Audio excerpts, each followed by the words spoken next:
Welcome to the Drive Able podcast. I'm Brad Williams here, and over there is Ali Akbariam. And today we're talking about the journey of trials and looking for a solution with Emma Dieters, who has experienced a lot of challenges in getting a solution from the industry and is still looking.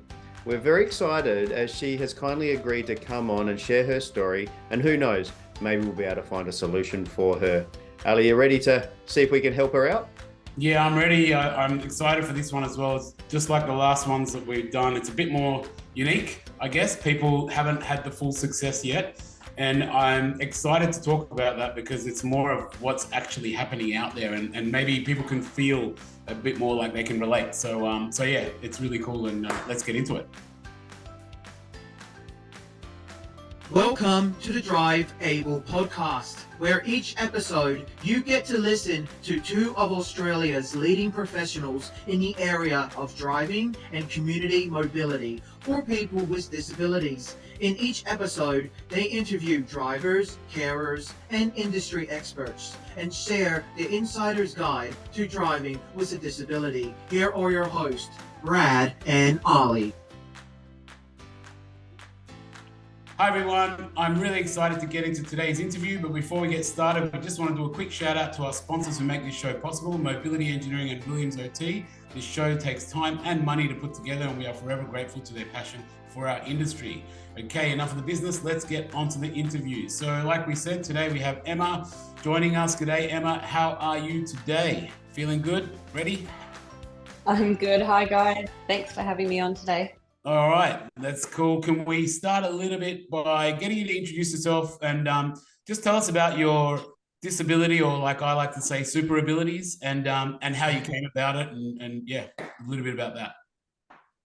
No worries. So I live on the Northern Beaches in Sydney, and I'm 42 years old, and I have a young family. And a couple of years ago, I went in for a major surgery and it didn't quite go to plan, and I came out classed as a C4 incomplete quad with Asia D scale. So I do have some strength down my right side.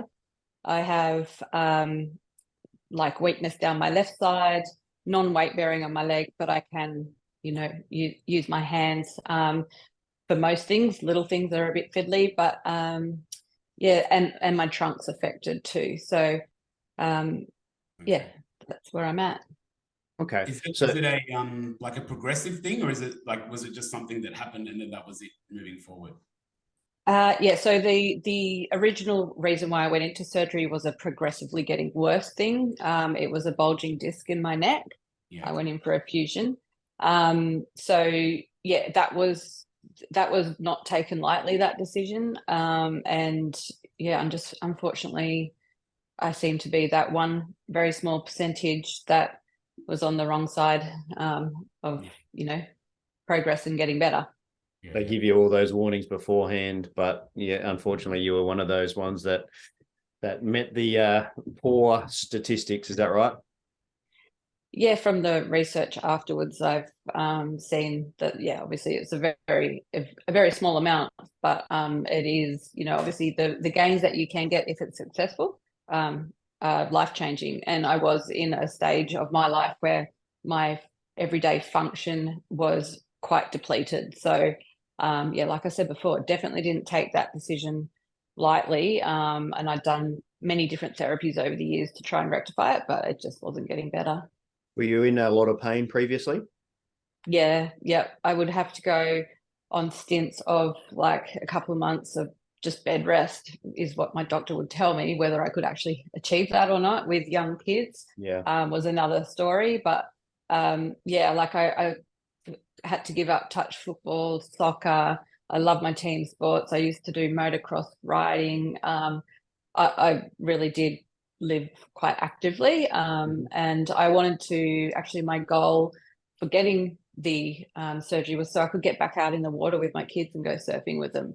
Okay. So funnily enough, I've now achieved that goal. It's looking different, but I've last year won the world championship, so Congratulations.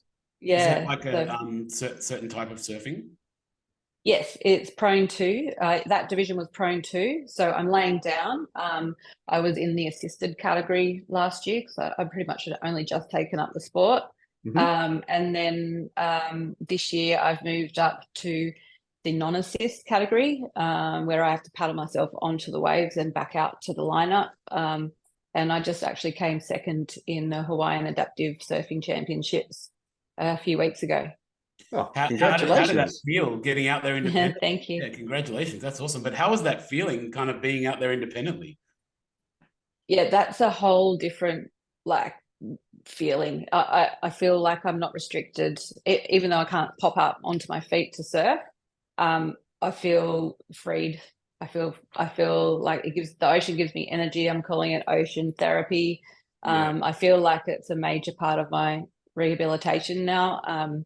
Hopefully the more that I do it, the more the muscles and things start to fire up again, the nerve pathways and the neuroplasticity that my therapist I'll get a little bit spiritual because I'm a freediver and I have a big connection to the ocean myself, and cool. have a feeling you're doing the right thing. I think we're much more connected to the ocean and seawater than what people think.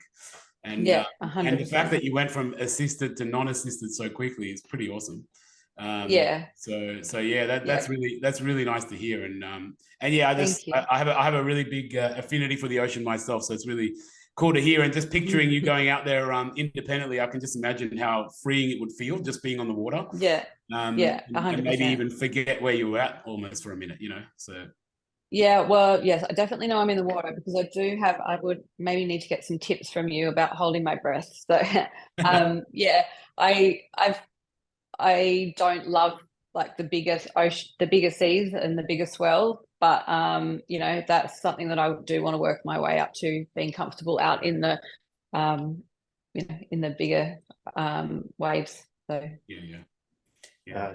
I can't imagine where I'm not going to talk too much, but my freediving and breath holding skills came from competing with my kids in the pool to hold that breath. Okay.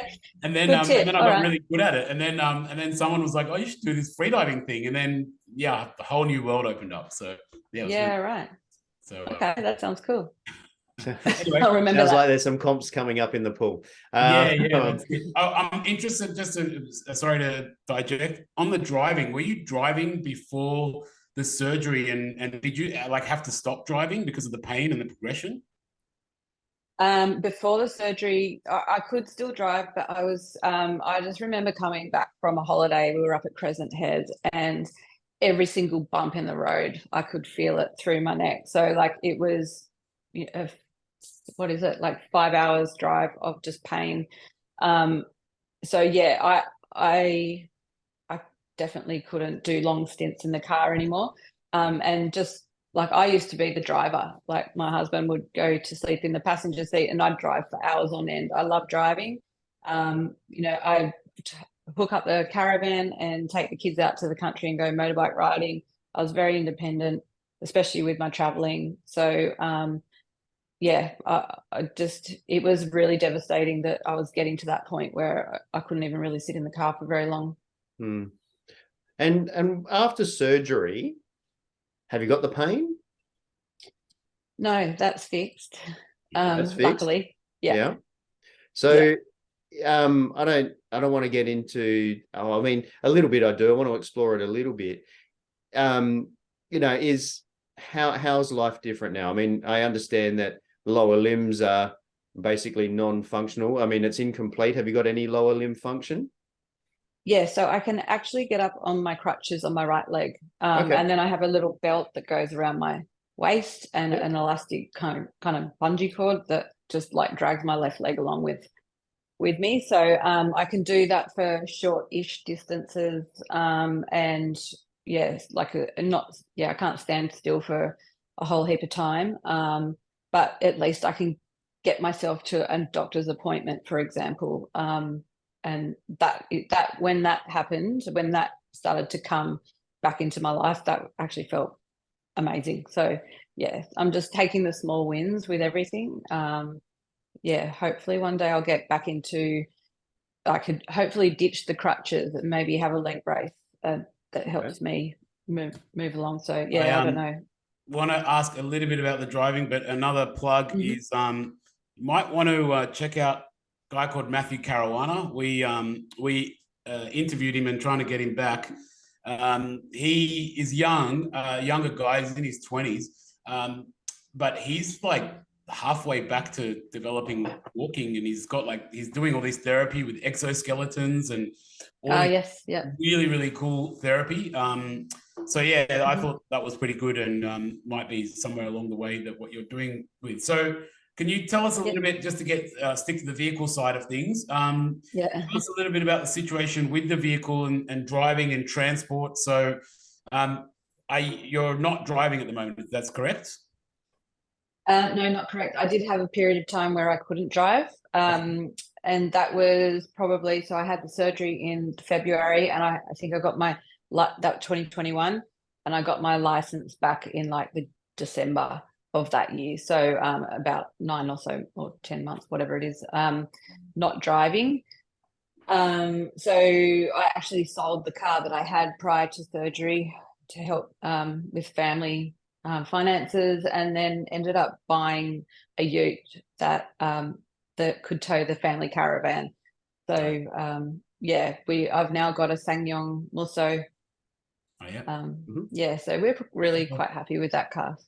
Cool. So when you went for your license back again, is it a different way of driving? Have you learnt to drive with your right leg, or is it hand controls, or is it what did you go through? What story did you go through?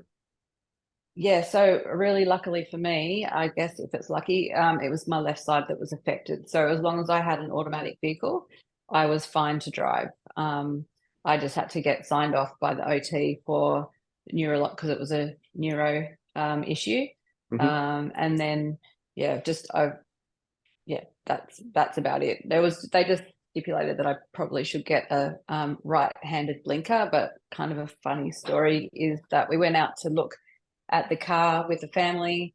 We all sat in it, the kids came and everything, and then we got back in our car and drove home, and then most of the way home, we got most of the way home, and I said to my husband, oh my gosh, we didn't even test drive it. And then the next day I put a deposit down. It ticked all the boxes that we needed budget-wise, towing the caravan, which is quite a heavy van, and all that kind of thing, could fit surfboards in the back and motorbikes if we wanted. So it was just the right car for us. So we just went ahead with it anyway. And then when we drove it back out the drive of the car yard, when we picked it up, we discovered it was a left-handed blinker.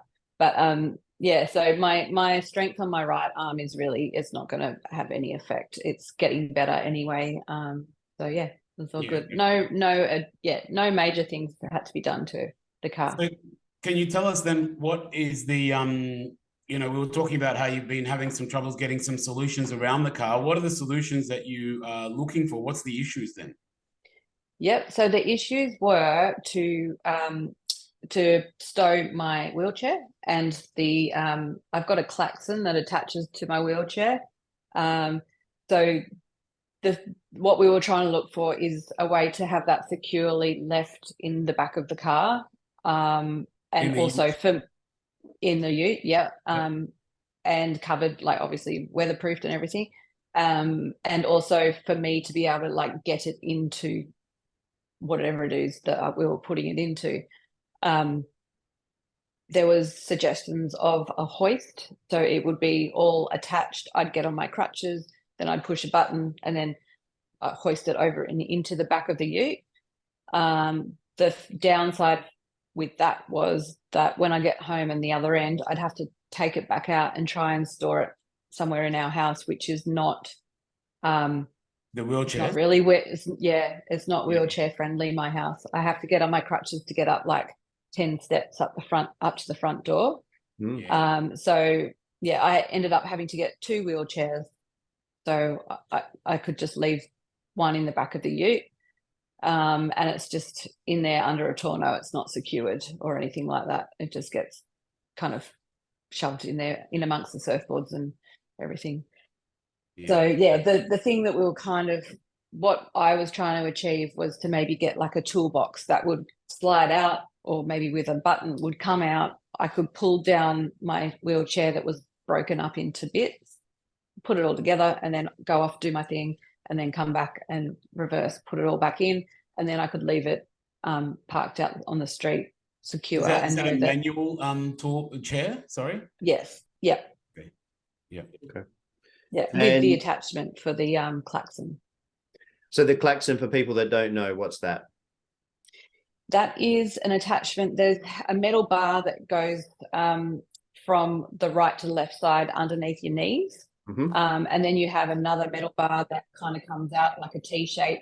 And then you have, it's kind of like a e-bike, an e-bike, but just with one wheel, and it attaches to that metal bar, and then it becomes a motorized wheelchair. So it's like a three-wheeler. So e-pilot's another version. There's other brands out there as well, but you might see them around. Your manual chair becomes like a three-wheeled motorbike, and the front wheel drives you. And you wanting to lift that in and out of the tray as well. Is that correct? Yes, and that's heavy. That's awkward and heavy. So that was an batteries issue. are really heavy. Yeah.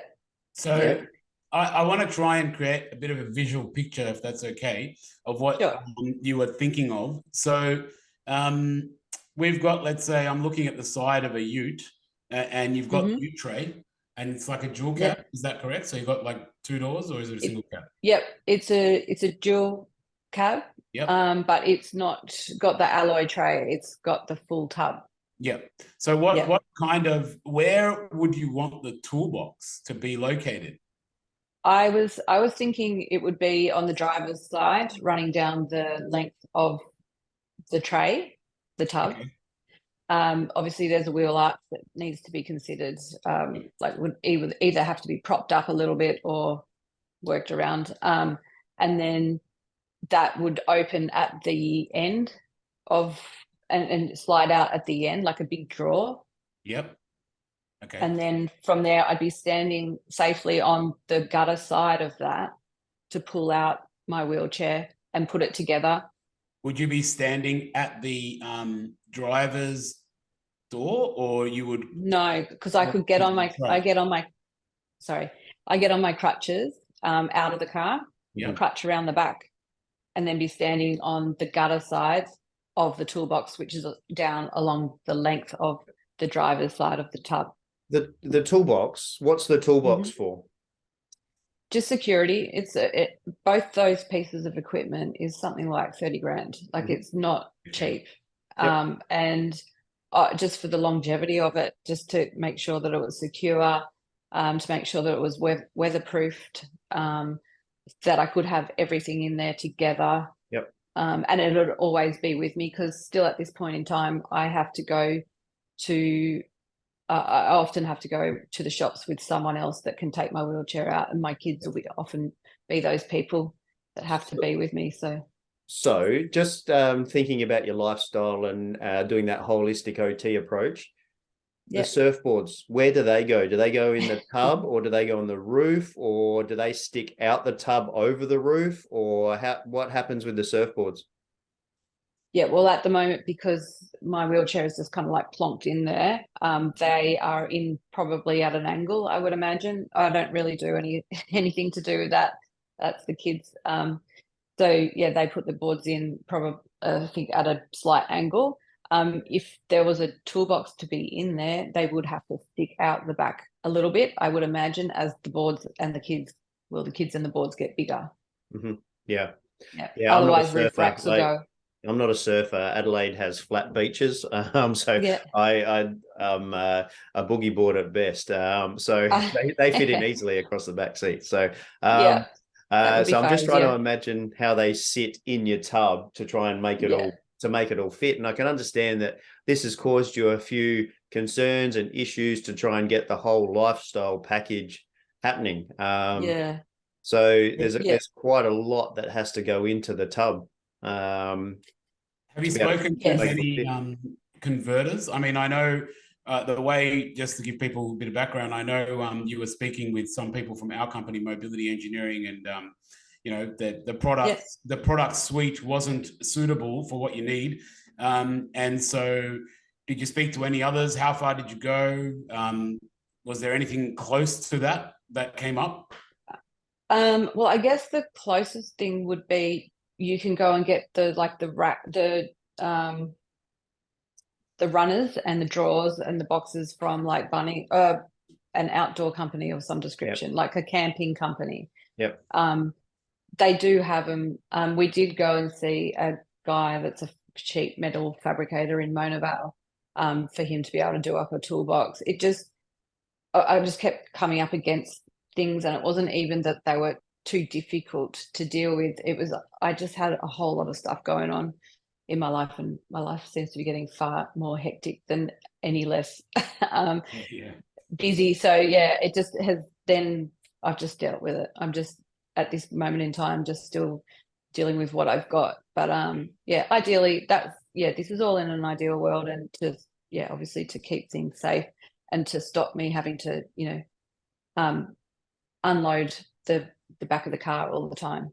I'm an OT, Ali's an engineer and a products a supplier here in Australia. Are you happy for us to just keep on exploring and see if we throw ideas at you and you go, yeah, no, that doesn't work, Brad. You're off the track, or, oh, that might work. Are you happy for us just to go through a few ideas from our experience with you? This is not a therapeutic session. We can't prescribe anything. We can't apply for NDIS funding. This is just spitballing ideas based on our experience, and see where the conversation goes. Yeah, 100%. I'm open to that. Always open to stuff like that. How big is the box supposed to be? We did get when we went and saw that sheet metal fabricator person, we got the dimensions and stuff, so I can shoot that through to you after the. Do you know roughly what it was? Roughly? A meter, half a meter, like that kind of stuff? No, it would have been longer than that. I think it was 1.5, possibly. And then how wide? Where we were trying to get it just as the least amount of width as possible, keep it as narrow as possible. I can't remember that number. I'm sorry. And would it go the whole length of the tray, or just enough? Well, yeah, I would hope so, just so I could get the whole klaxon and the wheels and the chair and the pillow, the cushion and everything in there. And I was hoping that also, this was a techie thing, that we could install some kind of like charger for the klaxon, and then potentially within the toolbox as well. I know this is asking a whole lot, but potentially putting inside like a hoisty thing, because that klaxon is really awkward and heavy. But yeah, that's an inner dream world. I think I know exactly what to do, and also how to get it. It's just, I know it would be very expensive, and I don't know who could do it. But there's a couple of things. First of all, in the US, I don't know if this is where you might have started getting your ideas from, but things like the Dodge Rams, they've got toolboxes built into the side of the trays. I don't know if you've seen them. They've got like the empty trays, and you can even buy kits that kind of they dig into you cut out parts of the side wall, and then you actually build toolboxes, and like people build like eskies and all that kind of stuff into the actual tray. And my thought process is you could get a custom sheet metal. It would be an automotive fabricator, people that do automotive stuff, to actually just box in the tray, and then just put a 1.5 meter drawer in there, and it's all fully boxed in and sealed with a rubber sealed door in the front. Okay.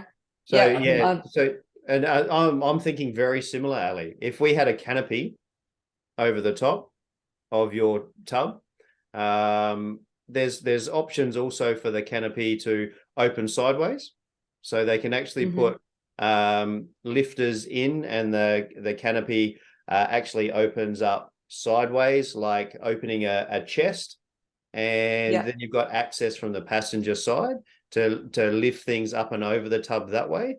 So your wheelchair can come out near the passenger door, or the other option is have it secured, that canopy, and have a big drawer to come in and out. And then for the security side of things, your canopy is your locking device. Yeah. The issue with that was that we do travel with motorbikes on the back of it as well. So yeah. that was another consideration. Yeah. It's boxed in what the way I'm talking about, it's actually done by a vehicle manufacturer. So the sheet metal of the tray would create a sealed box itself. So you'd have, I think I have seen them on the Rams. My dream car is actually the Chevy Silverado. So one day it might happen. But that's an idea, and that was something that we were exploring as well. I think you can get ones that kind of like fold out from the side, and they trying to show you a diagram. It's not working. Okay, yeah, they fold back. So back out towards the tailgate. Yeah, it's on like a swivel. I had seen those ones, and I was thinking that would be good for the cushion, and maybe the wheels would have to be taken off. So maybe that is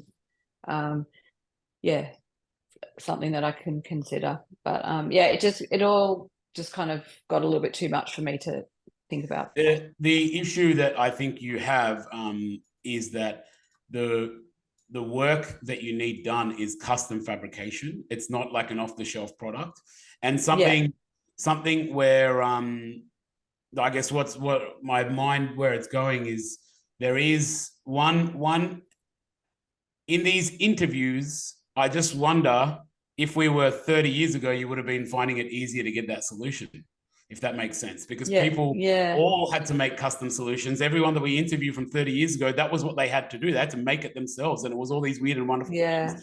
But now, because there's all these products on the shelf, which we're all getting excited about and saying there's all this great stuff, but then it sounds like perhaps people that are needing that custom stuff might be falling by the wayside a little bit as well, which is interesting. That's really true what you're saying. Like I feel like I just didn't fit in the completely need to have this whole big amazing technology, but I didn't quite fit in just leaving it. I don't quite fit as just leaving it as a normal back of the ute kind of situation. Yeah, and I'm assuming that you might be seeking NDIS funding for this type of scenario. That was another thing too. Ideally, yes, because otherwise I wouldn't be trying to have this solution in the back of my car. But also on the flip side, it's almost like a bit camping style solution. So I hadn't got to the stage where I got to explore that forward to see what they would say. But I was just in another grey area there as well, I think. Yeah, without the NDIS, it's a huge expense, and the NDIS there is to try and offer people with disabilities lifestyle and choices. So I would suggest that it's worth having an exploration, but just from experience, all the off-the-shelf products need to be trialed first if it's available. The big problem with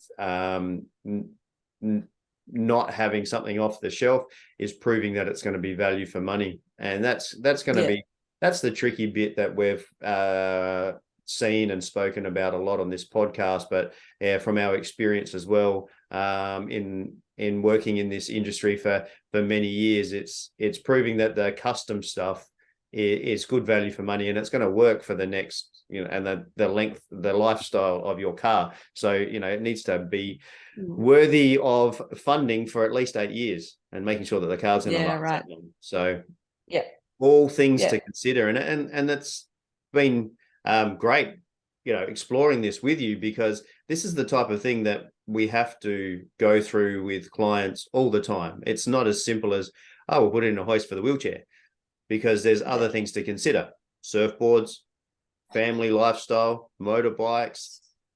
Lack of storage within my home. Like, I don't have the storage. If I did, it'd kind of be, I would have gone, okay, that's the best solution, that's fine. But I just don't have that available to me without having someone that's able-bodied to help me. That's it was all about independence. It's really good, and goes back to what Brad was saying about looking at the holistic thing. It's very easy to go, yeah, that works for your car. But then what happens when you get home, and what happens in the rest of your life and the family and everywhere else, and it's really good that I guess you've been, I guess, proactively thinking about that as well. Just one more thing, even if with the solutions that Ali and I have maybe thrown your way, they're more than likely not going to work because we haven't done that. The other thing to consider is carports, garages. How a canopy is going to open, how a toolbox is going to come in and out in the home environment when you actually get home. Where's it actually going to? Where's it going to park? How are you going to actually get the wheelchair in and out if you do need to at home? I know you got the second wheelchair at home, but the e-pilot or the the motorbike style at the front of you, if you want to go for a burn down the street at home, you've got to be able to get it out at home, not just when you're out in the environment. So it's been really good trying to demonstrate the type of thinking that has to happen. It's not an afterthought, this one, where we've done a lot of interviews and people are talking about the process that they went through. This has been great to explore the process that you're actually in. And the other thing to point out is where you're up to in your lifestyle, in your life's journey. You start it, and then things happen and things stop and things change, and you've got other things to consider, like surfing tournaments or kids things or whatever it might be in your life, or therapy or whatever it might be. It can stop and start and stop and start and stop and start, and things change along the journey, and that's really important for people to understand. So I'm really thankful that you came on. Yeah, me too. Oh, thank you.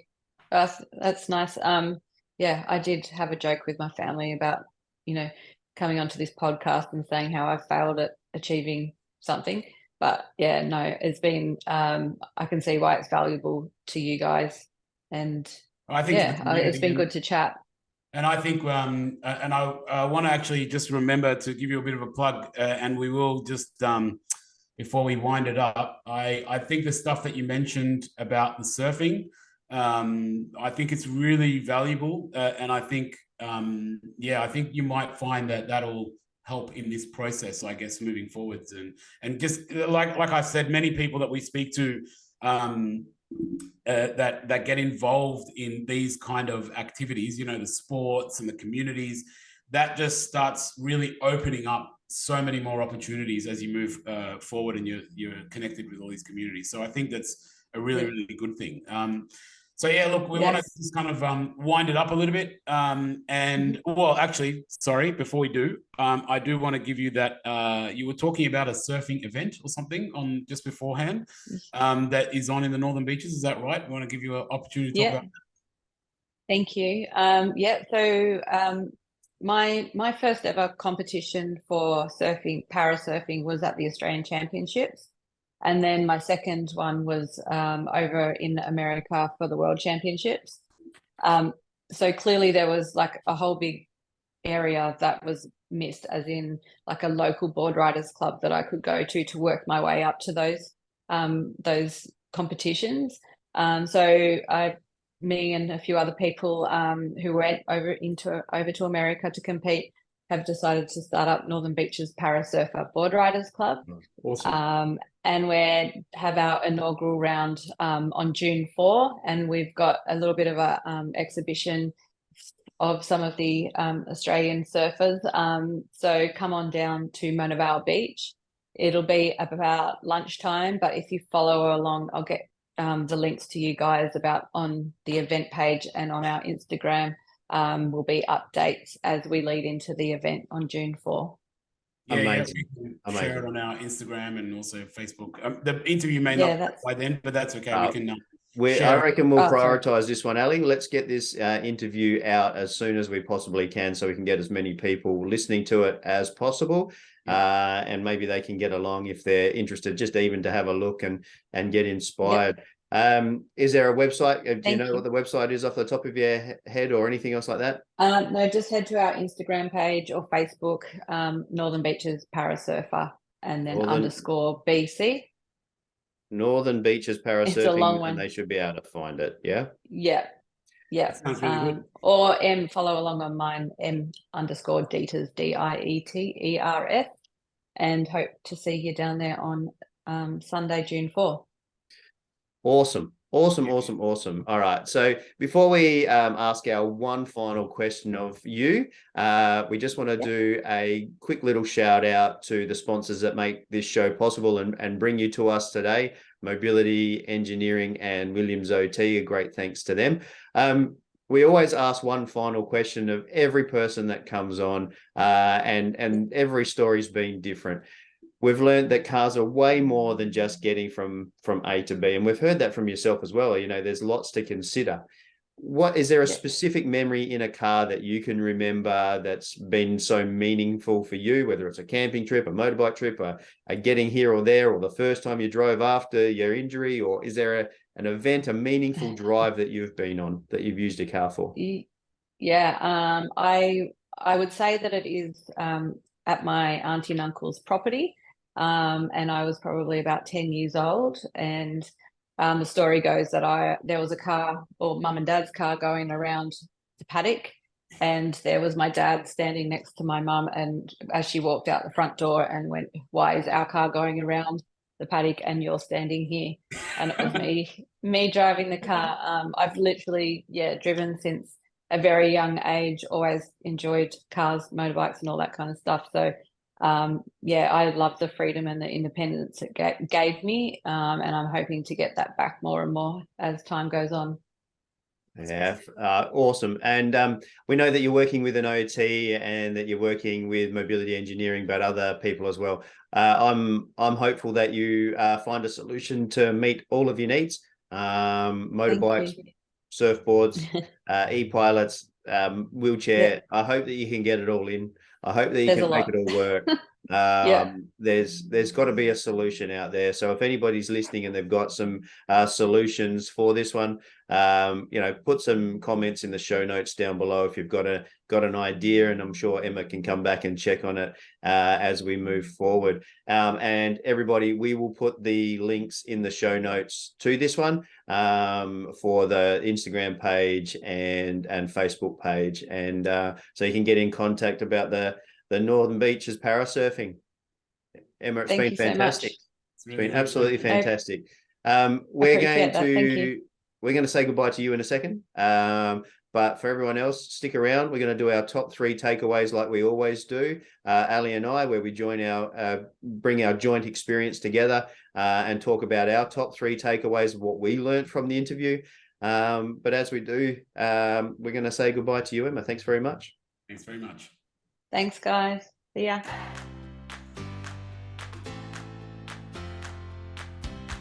All right, welcome back. In this section, we bring out expert analysis and top 3 takeaways from the interview. That was this episode. This is where Brad and I provide our more than 30 years of joint experience in the industry with helping people with disabilities to drive and get out in the community in a safe and meaningful way.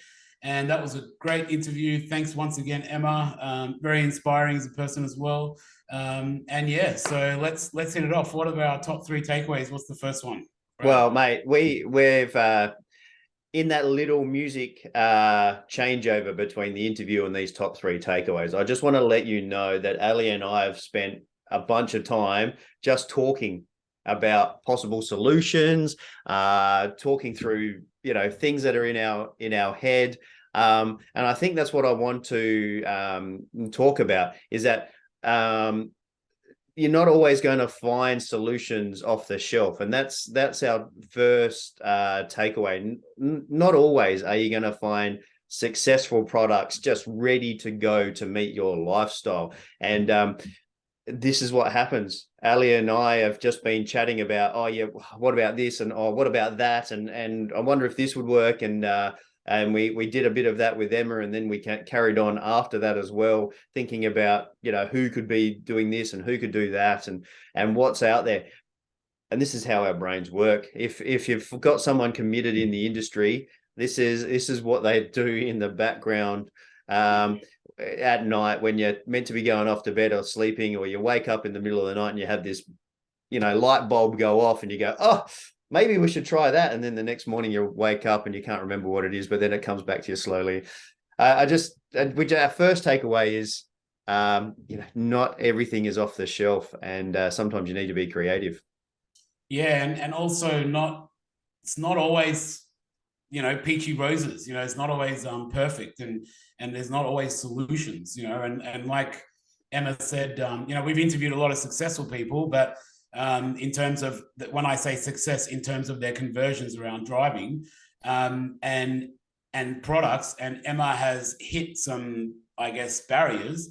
And so, yeah, it's good to highlight that, because if you're sitting there and you're thinking, NDIS doesn't approve it and I can't get anything over the line and no one's got anything for me, and et cetera, you're not alone. Like, there's a lot of people out there, and it's a common story that we do here, and on that sort of off-the-shelf product situation, that brings us to our second point, which is something which I sort of kind of hit me for six a little bit, and I'm a bit stuck on it, to be honest. And I guess what I realized through these interviews is when we speak to people that are older, 60 years plus, they've got a different view, because they custom made everything back then, and that was how you did it, and so now it almost feels like, but I don't know if that's the case, it almost feels like with all these off-the-shelf products, people that need creative solutions are now missing out, because NDIS and funding and all that, they rather have, something easy they can fund. So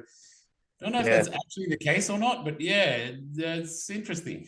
Our second takeaway is almost a question.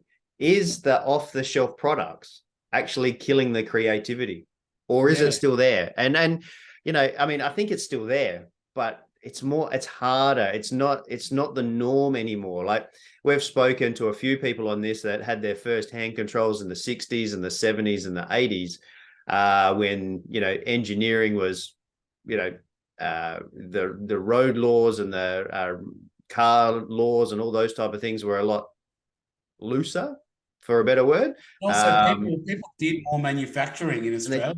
More manufacturing. Yeah, we have workshops building things. They just don't have that in this country. So I think that's also maybe one of the reasons why even the government kind of pushes towards funding the products, is because they maybe understand that it just doesn't have that infrastructure here anymore, Yeah, and there certainly are people out there doing creative one-off stuff, and it's out there.